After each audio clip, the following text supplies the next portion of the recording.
And for this talk, I plan to talk about a bit different gear from the most of the previous talks, I would say. I would apparently still talk about the sparsity neural network. I guess everybody is talking about. But my point would mostly be talking about how to exploit, how to leverage, and how to understand the sparsity that are naturally emerging in current practical deep networking use.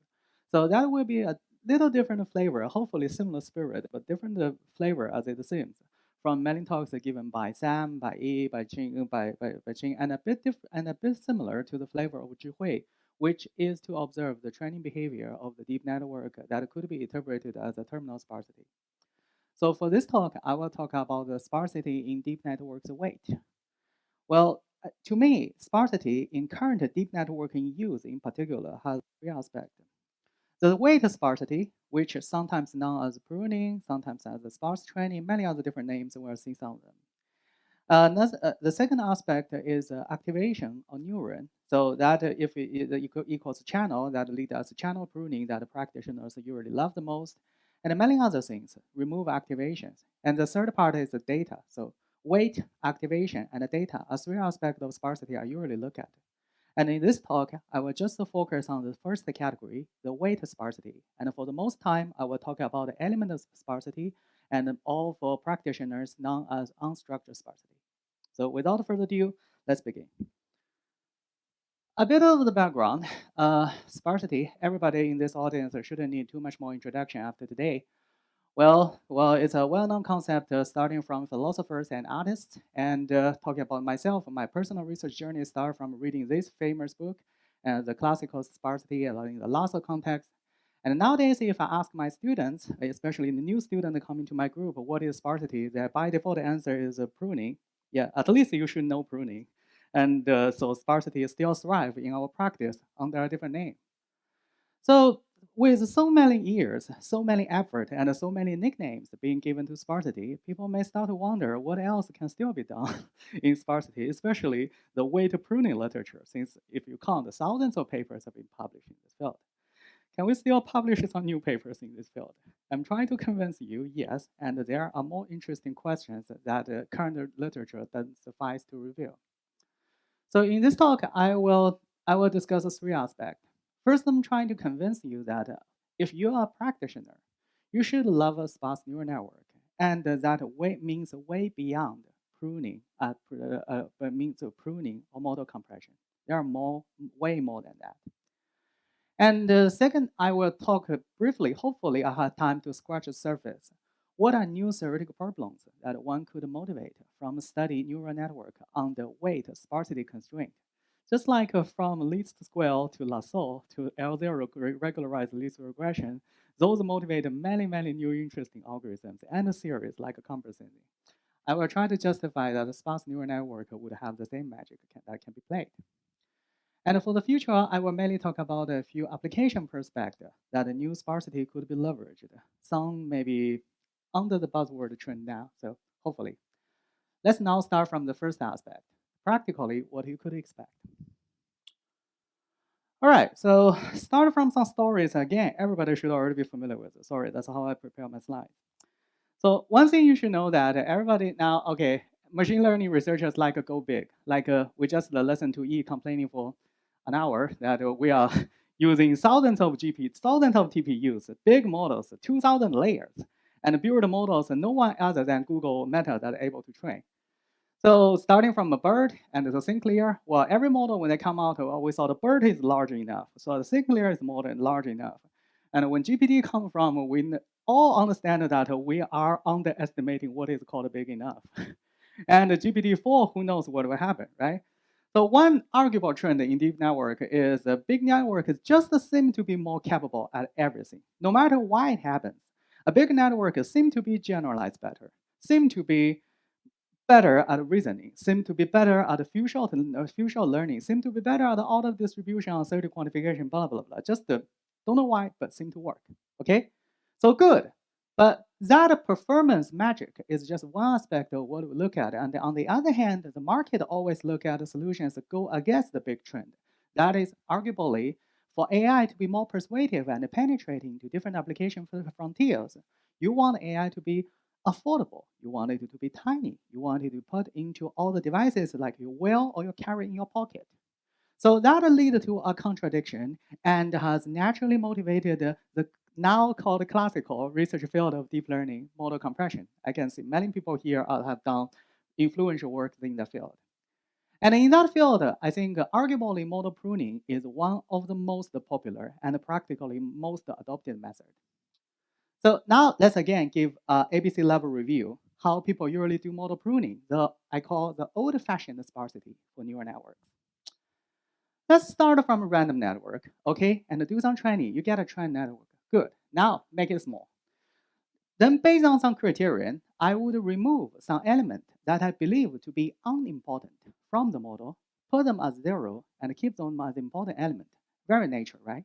And such criterion of important versus unimportant criterion has been developed past for 4 decades, starting from element, from optimal brain damages, Hazen criterion, influence function, blah, blah, blah. Every year, CVPR can publish 100 paper on that. So from this pruned topology, usually size-wise you get satisfied, but you see you get satisfied, but you only also sacrifice a bit in the accuracy. And people's typical trick is get that pruned network, put it back in the original data set, train a bit to restore the accuracy. And usually, in order to make it really match the optimal trade-off you can achieve, you want to do this multiple times, prune and retrain, prune and retrain, prune and retrain until you're happy with that, called iterative training. All right, so far so good. But one thing I think many of you have already realized that is this pruning method is getting the economic benefit of inference saving at the cost of paying extra training costs. So usually, if you just want a dense network, if you just want a dense network, this is the endpoint. And if you want a sparse network, you need to go beyond, and that usually including iterative loops between pruning, training. Roughly, that means in this iterative training regime, if you want to get a compact network, you're going to train that for multiple times. Instead of dense network, you just train more one time.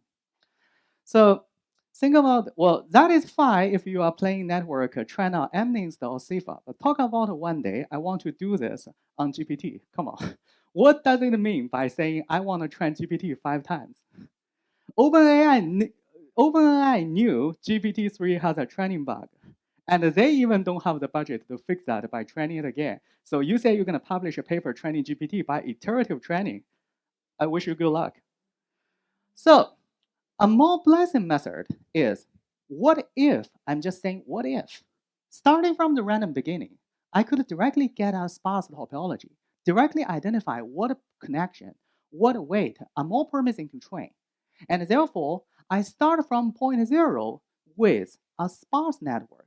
Sparse network here, I'll clarify again, means most of the network connection weights being 0. It's weight sparse network. Starting from the weight sparse network and directly stick to that sparse topology, keep training. Guess what will happen in the general case? The common wisdom before 2019 would tell you this will not work easily.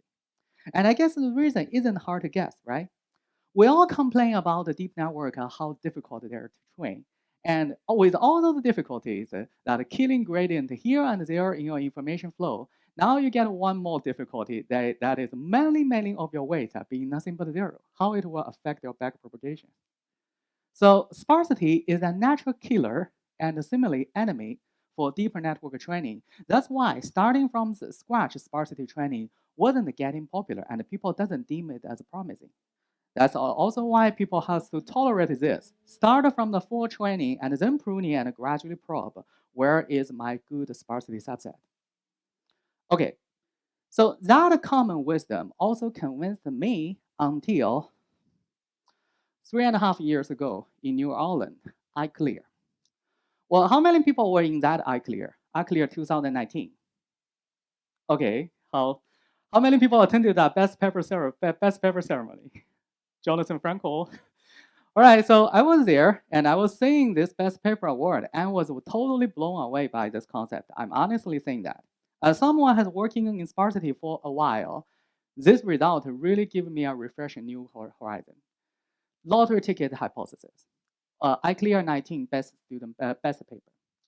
I was trying to make a summary, and I eventually find I cannot do a better job than Jonathan. So this is a paper done by Jonathan and Michael Cabin, both are good friends now. And this summary, I still think Jonathan did an unbeatable job. So lottery ticket hypothesis stated as a random initialized dense network empirically should contain at least one subnetwork that is initialized in that way such that when it is trained separately in isolation from scratch, this subnetwork, randomly initialized, could be trained to match the accuracy of the original dense network by using no more than the training budget or the training length of the dense network. So roughly, it's telling you such a surprising truth.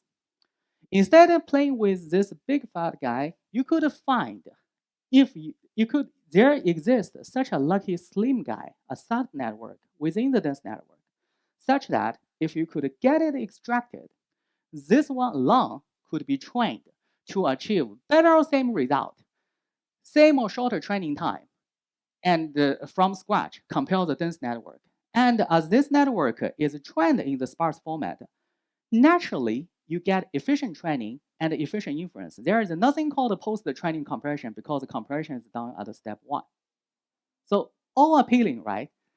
All those appeals were true if and only if an assumption. If you know who is this sparse subnetwork. To select a subnetwork from this dense network itself is a combinatorial optimization and therefore NP hard.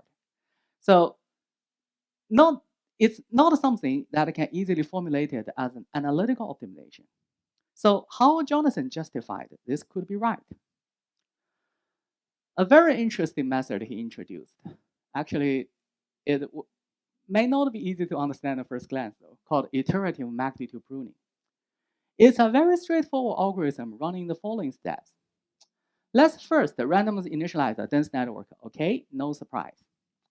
Second step, training at normal. Okay, get the trend weight and remove the unimportant ones. Okay, so far we have done nothing but a common training. Next, keep the current sparse topology and only the topology, and discard all those trend weight you have just harvested from current random training. You need nothing but the sparse topology. What you do instead is to replace those trend weight in the sparse surviving topology with their original random initialization, where they started from, and repeat this step again and again and again until you're happy. So I'm not sure, and after you have done that, so the key difference between this iterative magnitude pruning and the previous classical pruning step is this resetting weight step. I'm not sure how many people, I'm not sure how many people find this makes sense, and I can offer one of my perspective in understanding this. Essentially, this lottery ticket hypothesis is trying to find a subnetwork with two critical conditions. Number one, it has to be sparse. Number two, this sparse one has to be trainable from scratch. Finding a sparse network is easy. Finding trainable from scratch is not, because sparsity you can enforce L0, L1 as you like. What does it mean by trainable from scratch? Harder to quantify nor regularize, right? So Jonathan's method, to me, is essentially an ad hoc greedy pursuit method, trying to find this constraint set. Every time, I first try to find a sparse subnetwork, sparser from that one. And then, when I rewind it back, I'm going back to the original initialization that could lead to this sparse subnetwork. And by keeping doing that, I'm identifying a growingly compact subset of initialization that sparsity is naturally satisfied. And meanwhile, this compact subset of random initialization can also be mapped to the most prominent weights after training, iteration after iteration, rounds after rounds after rounds. So we gradually contract the subset. Well, the weight consistently lead to the most promising trend weight. So I consider this as a heuristic to imply what does it mean by trainable weight from scratch. So this is my version of understanding. You could, well, there may be many different versions of understanding. Okay, but that invites another question. So is anyone so far feeling I'm talking about something stupid? If you feel so, please be honest and raise your hand. Because I can find obvious reasons this looks stupid to you. Well, I have been all bragging about deep network is too big to retrain by iterations. And I want a sparse network to be trainable from scratch. And now I'm telling you lottery tickets is the solution to that. And then I tell you how to find a lottery ticket. You need to retrain the network multiple times in order to find the good sparse topology. So I'm doing that classical chicken and egg game. I'm giving you nothing, right? So how to understand this second question for lottery ticket hypothesis? I think I need to also make, oh, sorry, I'm not familiar with this remote. Okay, so how to understand this dilemma in lottery ticket? Well, what Jonathan, indeed, I think the confusion I just said is totally legitimate. Because what Jonathan offered in this original paper is not towards a practical goal. I would rather call it an empirical proof of concept that lottery tickets exist. Because finding such a good subnetwork is NP hard. Jonathan is essentially give you some polynomial time solvable ad hoc heuristics that would empirically lead you in a network that behave like this hypothesis predict you. However, so this show you there exists a solution. But the original lottery ticket hypothesis indeed tell you nothing about how this subnetwork could be practical. And please don't make a mistake in that. The original lottery ticket hypothesis is not practical and does not contribute to the goal of sparse training from end to end. That's the context. So I feel those are the two important facts I need to state about lottery tickets. Why it works and what are its limitations. Terminology-wise, after we have repeated the lottery ticket pruning, we get a sparse mask. And that can survive after multiple rounds of training, pruning, resetting, training, pruning, resetting. Resetting is the only extra step here. And we get the sparse mask, and we get its original initialization. They together are called, by convention, winning tickets. And this winning ticket is what we promise to be sparse and training from scratch.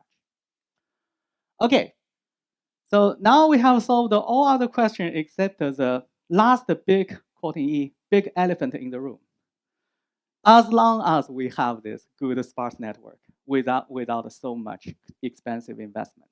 So now, from this point, I'll tell you several things done by my group with our extensive file since I saw that paper so in the past 3 years, this is one of our research topic, core topic, how to make a lottery tickets practical and how to push sparse training towards the beginning.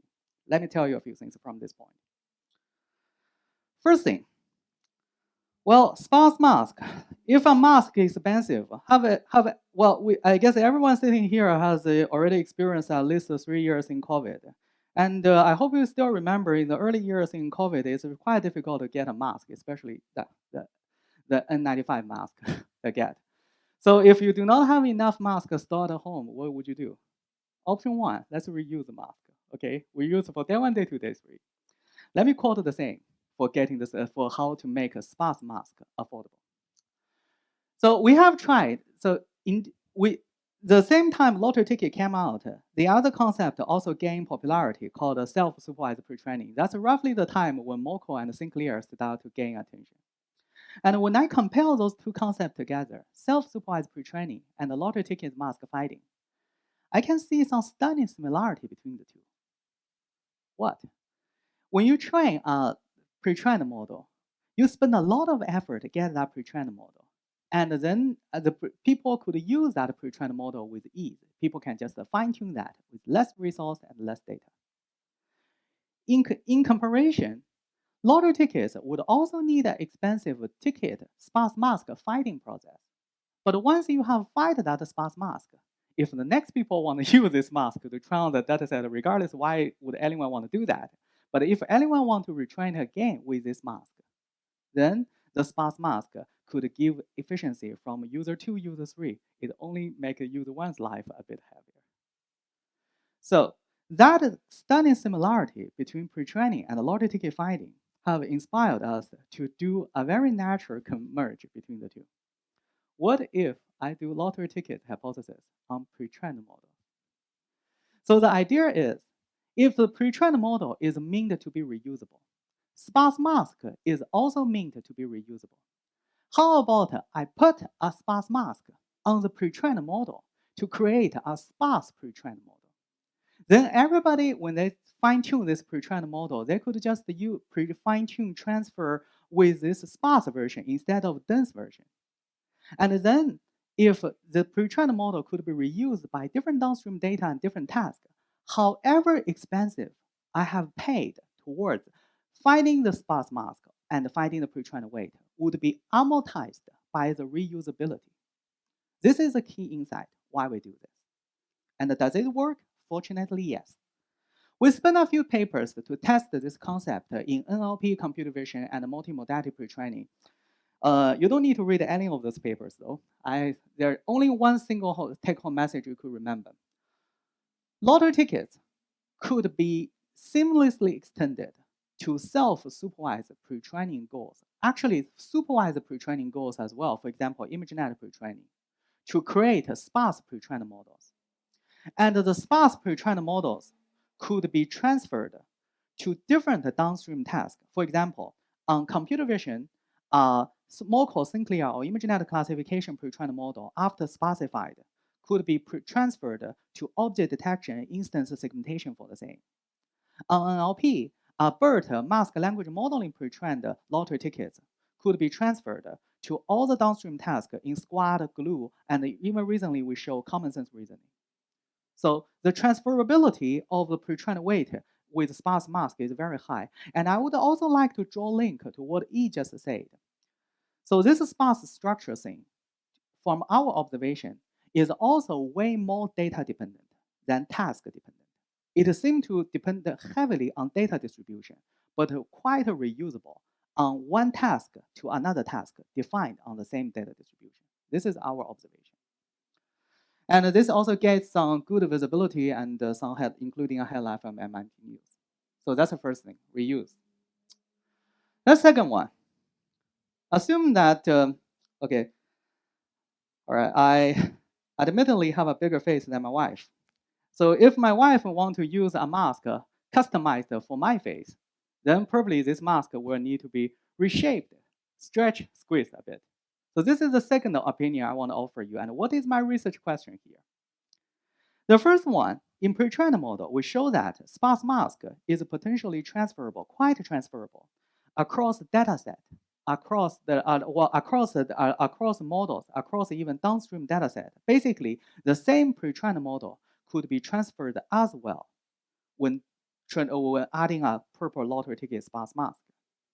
But there remains another aspect of transferability. What if I have found a lottery ticket on a small model?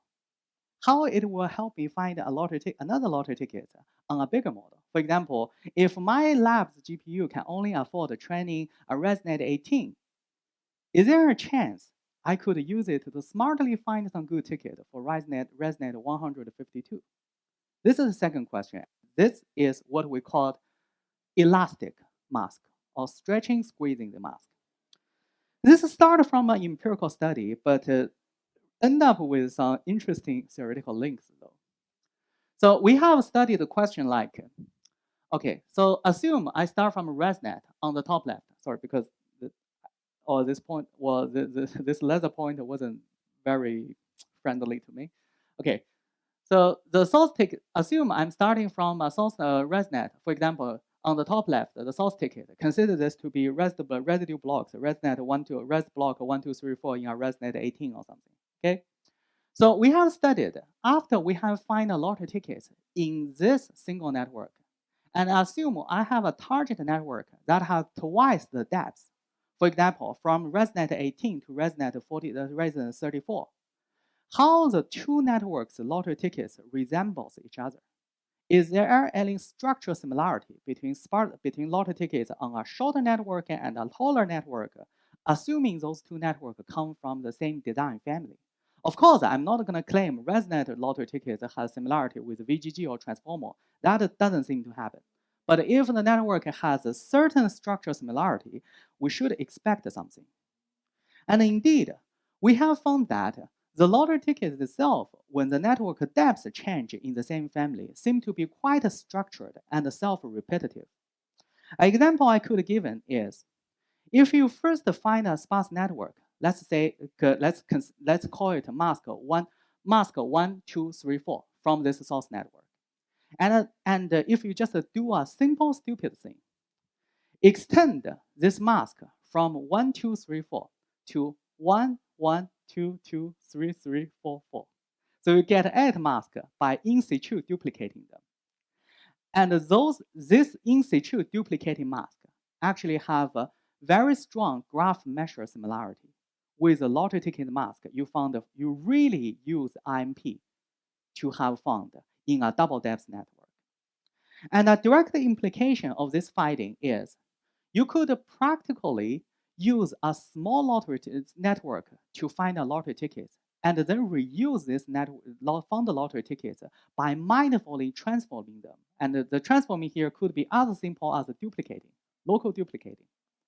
And that local duplicated mask, as we compare extensively on computer vision and NLP tasks, is performed slightly inferior to the real lottery tickets. I can admit that. For example, on all those figures, the gray line is the real lottery tickets, and this blue line is our transformed lottery tickets, but perform better than all other cheap alternatives that we're aware of in fighting lottery tickets, which are those colorful guys below here. Okay, so that tells us this lottery ticket transformation indeed find meaningful structures.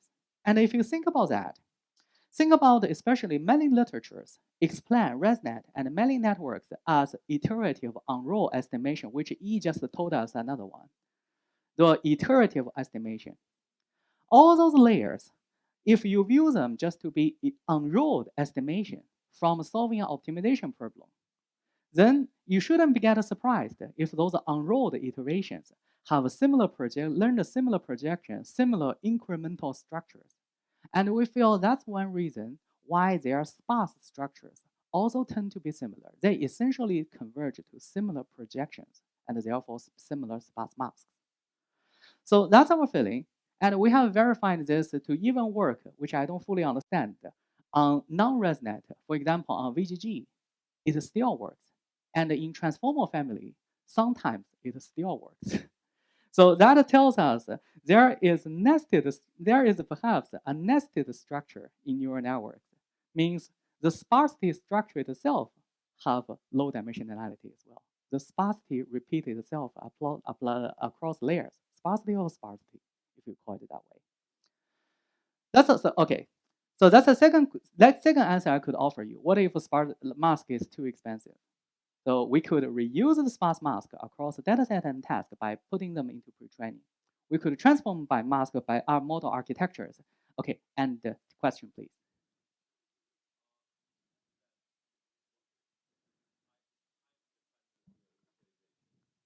Mm-hmm. So how is that? Yeah. So I'll repeat the question. So you said that the lottery ticket hypothesis, it Yes. depends on the initialization, and one of the you also have to, like, once you have a mask, you have to keep the same initialization in order for that to work. Yeah. So and here something that I'm missing is, like, you do not talk at all about initialization when you're extending the mask. Well, great question. When I extend the mask, when I copy mask, I copy the initialization too. Okay. Yeah. So the initialization is often a hidden gem in lottery tickets, indeed. So and yet I didn't scratch every detail as I want, but indeed, for example, in the pre-trained model, everybody gets the same initialization because they all start from the given pre-trained weight. In the second work, when we copy mask, we always copy the initialization. So yes, when I talk about mask, I almost always use it together with its pair initialization. Otherwise, there will be issue. Yes. Okay.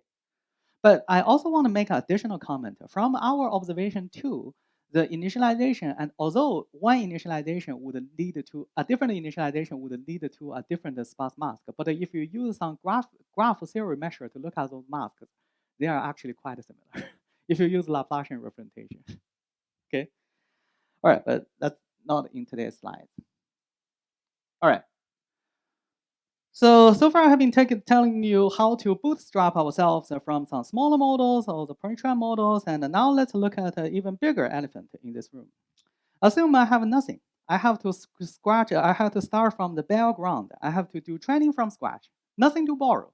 How can sparsity still help? That's a bigger question than transfer, right? For this audience, it shouldn't be necessary for me to say that deep network training is costing a lot of money and it costs a lot of cloud resource. By the way, I know deep network training costing a lot of money, especially after once my student forgot to close the AWS instance for me. And yeah, then I know how expensive that can go. All right, so how training from scratch could benefit from sparsity? Nothing to borrow. Is sparsity still happening? So that will go a bit beyond the classical lottery ticket hypothesis. We just keep observing the experiment. Like a biologist, we just do a lot of observations. We look at the training dynamics, and we found something really interesting. Sparsity's dynamic actually looks very heterogeneous when you look at different granularity. For example, in pruning, we have unstructured sparsity, which is element level, and structured sparsity, which is typically on channel level. If you look at the dynamics of unstructured sparsity, how each element being zero or non-zero during the training, that looks very chaotic even until the later of that, because that's perhaps too redundant a graph. But if you zoom out and look at the channel level sparsity, for example, I can use an empirical measure by saying that let's compute the total Fourier norm of all the elements in a channel, in every channel of the convolution network. So you would get a channel level node graph, right, of the network. And if I just ad hocly say, okay, whatever channel in this round gets into my top 20% largest all forbiddance norm across all the channels in my network, I call it my big channel, and other guys are small channel. This big channel versus small channel distribution, surprisingly, will converge. Or let me change a way to say that will be stabilized very early in training. So what I'm trying to tell you is, what we have to see is in most of the network, regardless of, and this is again verified in both convolution network in BERT. So we have one iClear and one ACL paper to say this thing. In the first 15 to 20 of the total epochs, if you don't look at the element-wise importance versus unimportance, but instead look at the structure-wise, the structure-wise importance was actually decided pretty early, in top 15-20% in the total epochs, and they keep stable across the remaining of the training. In other words, before and remember, in the first 15 to 20 total epochs, usually the accuracy is still at most 60 to 70%. It's not mature. So in other words, you can understand the deep network behaving this way. Deep network itself, the big network, is a program manager. It will get a task, and the first thing it did is divide and conquer. It will first decide, okay, this channel, you do this channel, you do that, and all those channels, the other channels unselected, you are probably not important for this task. So I call this a homework assignment problem. That the deep network will first decide this subnetwork, this substructure will be responsible for what in very early beginning of the training, less than 21st to 20%. And after this decision is made, this assignment is done, all the training process actually become relatively local on the element level. So even when the network only have 60 to 70% of accuracy, actually by that time, the important connection subset, important channel subset already decided. In other words, it's already decided who will do what. This happens early. So based on this observation, with same conjecture, pruning could happen early as well. I mean, channel level pruning. So we propose a so-called early bird phenomenon. And we show that you could train the network for an early number of epochs, stop training, and construct the channel node level graph as I just described. Only keep those channel nodes with high energy and discard those who are not, and then keep training with this early identified important subset. It recovers performance on CNNs, BERT, and VITs. So this is, and I would also like to comment that this phenomenon perhaps has been identified by many relevant other relevant observations. For example, there was a great paper called critical learning period that shows that there is an early point that a network will be sensitive to permutation and other things, and after that, network will become more robust. There are several other papers that reveal the important structural formulation period in the early training of network. But in the later, when network enters the so-called convex-like optimization trajectory, it seems pretty robust to perturbation. And we also observe the same in, so I think this early bird thing should be all relevant to the observation and showing that some important structure being formed in deep network weight in the early stage. That's my thought. Okay. So far I have been bragging to you that I'm okay, the lottery tickets, the original lottery tickets is very expensive. And I'm telling you that there are multiple ways to utilize either transferring knowledge or early emerging phenomena to reduce the price to get you a discount ticket. But do we really need to pay for the ticket? This is my next question. So let me try to ask a more ambitious question. Is there a way for you to get a lottery ticket nearly for free? You find a ticket by not doing anything at all. Before I answer this ambitious call, let me first ask a question. If I ask you to write one line of code to generate me a sparse neural network, what would you do? One line of code. How about just generate me a Bernoulli distribution over the weight and do me a random pruning, right? Simplest thing we can do. Okay, random pruning. Never thought of. Poor kids and family. So if you look at the CVPR papers every year, look at those pruning papers.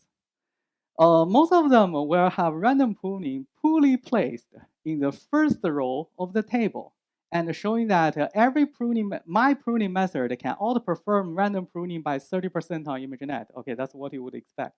Okay, so that's really the poor kid that every fancy pruning method have to first beat before they can publish in CPR whatsoever. Really. So I'm not trying to argue that random pruning is all the fancy pruning method has nothing meaningful in past development. They are probably still useful in post-training pruning in conventional small models. My argument is instead, random pruning is not necessarily poor if I train a sparse network from scratch. Actually, it can be very strong.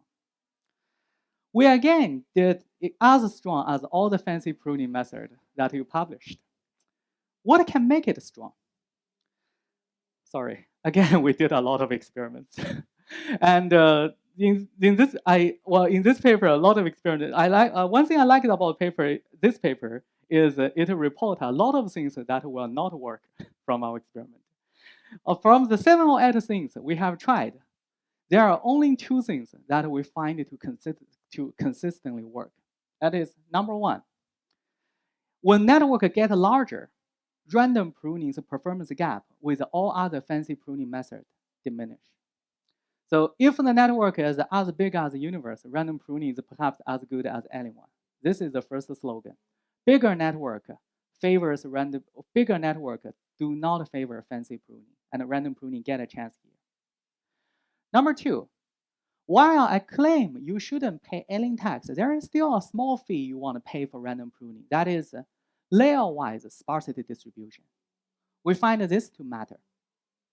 If you prune network to give uniform sparsity level ratio per layer is a bad idea. We have both theoretical and practical reasons. And instead, we have investigated several statistical distributions And we find one distributor called the adversarial kernel to be practically most useful. Basically, a take-home message, if you don't know this, the take-home message is for larger layers, we will give a higher sparsity ratio. And there is a non-parametric distribution to generate that ratio. Those are only two things we seem to matter. And when the two both conditions are satisfied, you get a big enough cake, and you get a properly designated plate size for each layer sparsity. Here comes the slogan that I'm in general very proud of, an empirical result. We empirically show that when you train wide ResNet on ImageNet using random pruning up to the pruning ratio of 50%, which means half of the element being put down to 0 from the very beginning, its accuracy is indistinguishable from a dense wide ResNet from the trained on ImageNet using the same number of epochs. Sparse training equals dense training when network is large. How large? It's not ridiculously large. It's just wide ResNet. But also, wide ResNet is the minimum size I can make it work. ImageNet is also the minimum data set I could make it work. ResNet on ImageNet does not work. I'm going to be honest with you.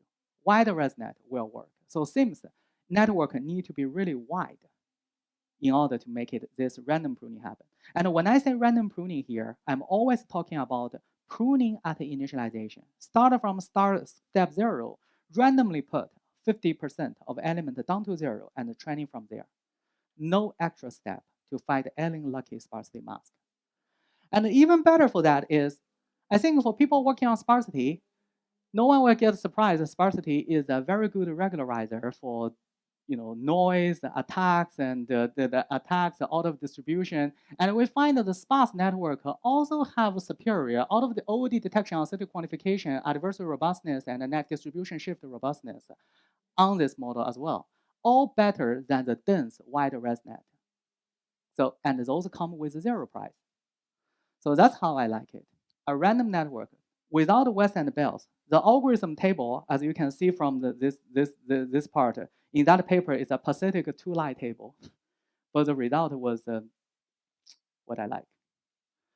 Okay, so I guess I want to stop the empirical part here, but give you a few more slogans, what a sparse network can do for you. I have been mostly talking about efficiency, but other than efficiency, sparse network could potentially be win them all gear into all other aspects. For example, we have found that sparsity performing as its traditional regularizer role seem to contribute to more data efficient learning.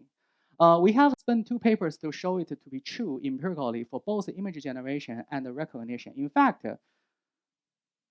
on the recognition paper recently in Europe, we find simply using appropriate layer-wise sparsity regularizer help us outperform almost everything we know in few-shot learning regime. So we tried on the few-shot benchmark, and the sparsity alone seems to be, I don't want to claim, but it seems to be a good thing that you can need. And also, it helps a sparse model apparently could reduce the storage. And when you try to communicate the models in federated learning, it's a blessing. So we show that a sparse network give you a blessed federated learning as well, as in triple AI. And on the data efficient side, that actually get more of my interest. So we are recently starting a collaboration with our university's neuroscience department, and they are now teaching me how to do experiments with monkeys. And we are indeed buying and raising monkeys to do neural constraint theory and observe the multitask sparsity pattern, how sparsity formulation could reduce the number of demonstrations needed for monkey to learn how to acquire things. And a side experience I learned from that is, well, a monkey is way more expensive than a PhD student. That's one thing I learned. Okay, and the sparse also appear to be more robust. We have works that show that on the empirical side, sparse networks are more robust to adversarial attacks, more resilient to backdoor attacks, and more sensitive to detect outliers. And if you do a sparse ensemble, that actually all get boosted. Yeah, theoretically, we have an iClear paper show that sparse network is guaranteed to have higher certified robustness in compared to dense one. So I'll skip over all those, but welcome to check out the details. How many more minutes I have? 15. Okay. 10 minutes theoretical side. So for sparse neural networks, well, we also explored several of its aspects on the several of its theoretical aspect on generalization, optimization, and transferability. Those are three key questions I'm keen about. I will probably briefly talk about the optimization side. So Sam already did my favor to introduce NTK this morning, a simplified analytics model for network dynamics when the network has a relatively lazy update. So I'll skip that introduction. So my research question here is, I actually want to eat my own dog food. So look at the empirical result. What I like most and what I'm afraid of the most, both random pruning can perform as well as all other pruning methods. So I don't want one day I catch a bug from my students' code, so we decided let's prove it and make sure we make no mistake. So we want to theoretically characterize how good a randomly pruned set network could be trained from scratch, how its training behavior and end training loss could be compared with the original unpruned network. So that's motivated by our own empirical results. First, asymptotic case result. It's actually very straightforward. So if you want to skip those theory statement, sorry. If you want to skip all the series, I can tell you that basically means that if the network is the width goes to asymptotic limit, the network is infinitely weight, then pruning has no impact on the network's learning dynamics. I mean, random pruning. That again shouldn't surprise you too much because if you have infinite amount of weight, infinite amount of neurons to propagate gradient, then okay, so the sparsity really doesn't hurt much because you have infinite budget. So the NTK kernel under the infinite width sparsity is just the sparsity ratio power number of layers L times the original NTK bond, the original NTK. And if you consider the multiplicative effect will be cancelled in the test time NTK when the two kernels one over the other, they will be cancel each other. So the actually learned function in the testing time will actually unchanged. So this wasn't anything interesting. A bit more interesting is the asymptotic, non-asymptotic case. So the research question here is, once you fixed a pruning ratio and we do random pruning sticking to that ratio, how wide is called wide enough for me to apply this NTK result?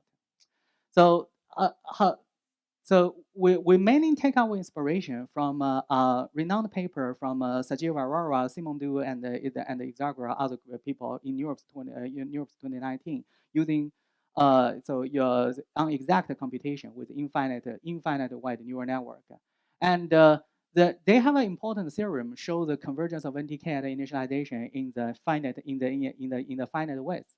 So while at the first glance, to adapt this result to sparsity may seem easy. I actually insist my student to add this sentence to the abstract because we are asked by the review many times. I would argue that it's misleading to think this non-asymptotic proof of sparse network could be easily adapted from the dense network. And I'll tell you why. Two things. Number one, so there are two important parts in this proof. So number one, in the forward part, you need to prove the feed-forward result concentration using sub-Gaussian concentration. So here you have a Bernoulli mask, and you need to add Bernoulli into new concentration. This is not super challenging, but this need to be done. But another thing that makes this process actually more non-trivial is the backward process. And if anyone have interest or anyone happen to know this field, that paper by Sajeev and Simon have a key barrier called the Gaussian copy trick in the backward, basically utilizing an important linear algebra fact. That is, if x and y, two variables, are independent from each other, and w is a random Gaussian matrix, then wx, wy are also independent of each other. This is a foundation of their proof. And here, x and y are two input layers input, w are the weight. So what here we will change? We have not a w, not a Gaussian weight, but instead w Hadamard product, a random mask. So it becomes Gaussian times Bernoulli. And for any matrix that is not generally Gaussian, this linear independence, this Gaussian copy trick, this linear independence no longer hold. So that will break the proof in the middle. So we actually did some other tricks to condition the realization of the mask, first fixed or random. I'm skipping the details, but the result finally will look like this. We can also give a non-asymptotic result on the minimum depth need, but with two important differences. Number one, this depth is inverse quadratic proportionally dependent on the sparsity, which is understandable. That only means that if the sparsity here is the percentage of so there is a percentage of non-zero element. So if the sparsity is small, means there are many more zeros. That means it needs the network to be wider in a quadratic inverse speed to match the gradient flow. So that's the first thing. Second thing is, in our proof, because of our proof, the construct, we would have a intriguing entanglement between different layers width on the right end compared to the right end. So the consequence is each layer's width, each of the layer here h is the index, each layer's width now has to be dependent on all other layers' width in the network.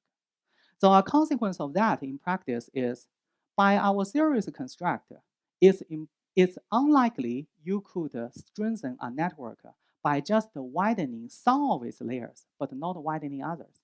You have to proportionally widening all the layers in order to increase its optimization rate or its optimization performance. Of course, we don't claim this is a tight bond. So there is a chance this can be removed if it's further tightened. But I'm just telling you what we learned, and it seems to align well with our experimental observation. Sparse network seem to be sensitive to sparse ratio for sure, and also seem to be sensitive to the bottleneck. So you cannot have even one narrow layers left behind. If you want to grow wider, grow them wider proportionally. That's a take home. So some other, and this is some empirical result we figure out. Some other series result we will look down. One is how to explain there exists one sparse mask that could transfer across a dataset.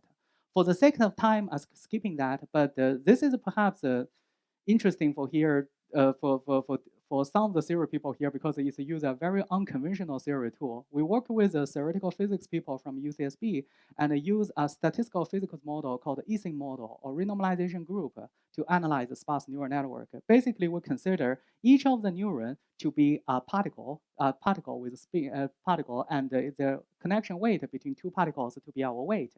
And we show that pruning could be considered as a fixed point status of a multi-particle system when they start to self-group, and that's how Ising model come into place. I would be happy to talk about this afterwards.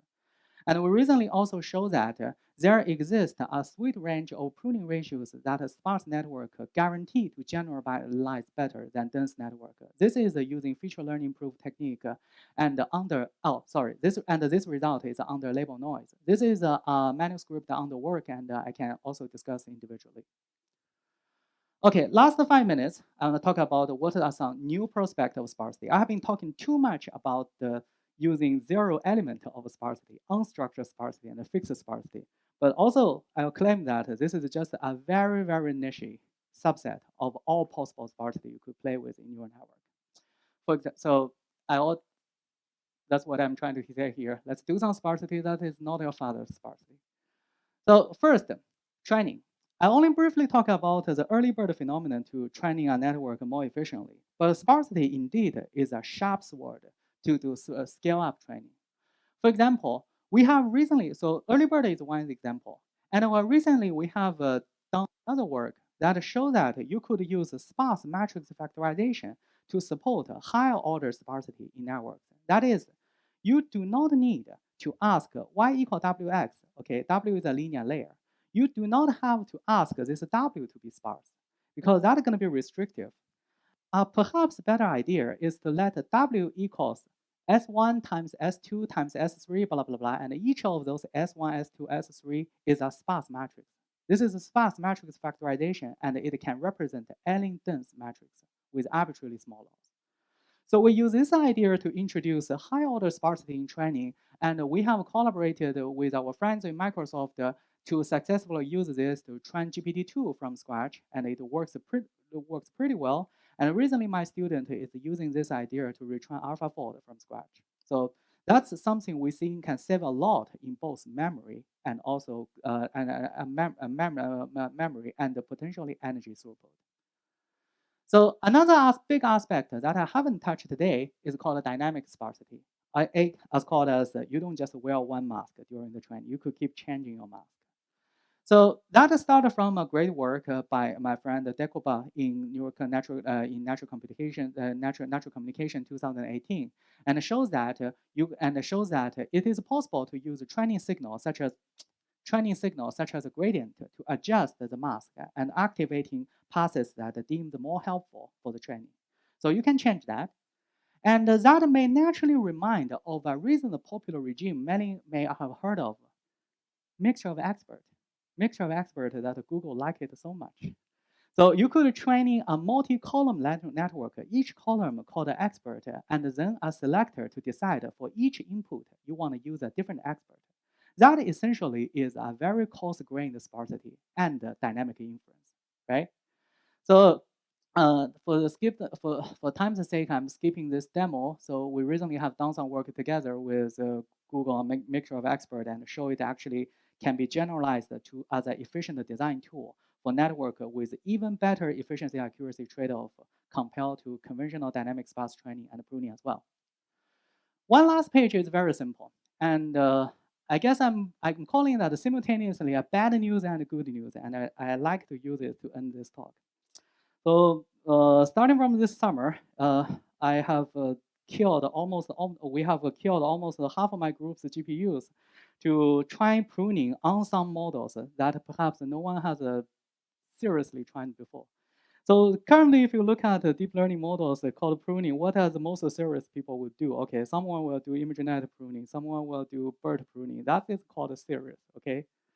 And so what we're doing here, so for example, the Roberta Large model we're pruning, we actually doubled its size. So the model we are dealing with is twice larger than the biggest BERT model in BERT RIPPLE. And and the protein data set have 1 billion proteins, and every other data set. So we basically choose some data set that is crazily big. And we also choose some models that are crazily big. And we use those crazily big combinations and benchmark how pruning methods still work on them. Is state-of-art pruning method still give us a competitive trade-off on those scaled up models? We have tried a method using weight magnitude, method using gradient, method using some method using Hazen, not all of them. And one thing also calling attention is here, besides the dataset size and the task, we also extend the task difficulty to a new level by introducing multi-step reasoning and or very complicated biochemistry prediction. And even in translation, we do multilingual translation rather than single language. So we have assembled a benchmark of the most complicated task, model, and dataset that we could dream of. And on this challenging dataset, guess what I can tell you? Nothing works. That's what I like the most. So nothing works here has two interpretations. Number one, no pruning method evidently prunes better than random pruning on those big enough models. Number two, all those pruning methods can start to fail at relatively moderate pruning ratios. You perhaps already have heard enough. Pruning method can prune a CIFAR model up to 99% sparsity without losing a bit of accuracy. Too many fairy tales you heard about this, right? And now I'm showing you on those models, on some of those benchmarks, pruning 5% of parameters start to deconstruct the accuracy. So I'm not saying that pruning is not working. I'm just saying that I'm trying to convince you sparsity has a lot more work to do. And here is some of them. With that, I'm concluding my talk, and sorry for overkilling the time. Just want to utilize this opportunity to sell some of my excellent students and postdocs, and especially this guy is on faculty market. If you're someone you want to consider them, I would really appreciate it. That's all. Thank you.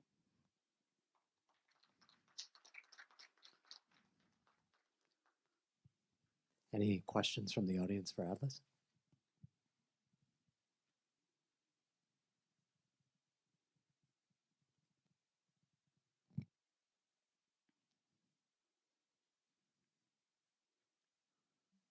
On your last slide, you said like pruning doesn't seem to work, right? Not exactly that, but I have a lot of context for that statement. Yeah, go ahead. Maybe it is because nowadays we use transformers, and most of the literature on pruning is on CNNs and ordered architectures. So maybe transformers don't like pruning than other architecture. What do you think?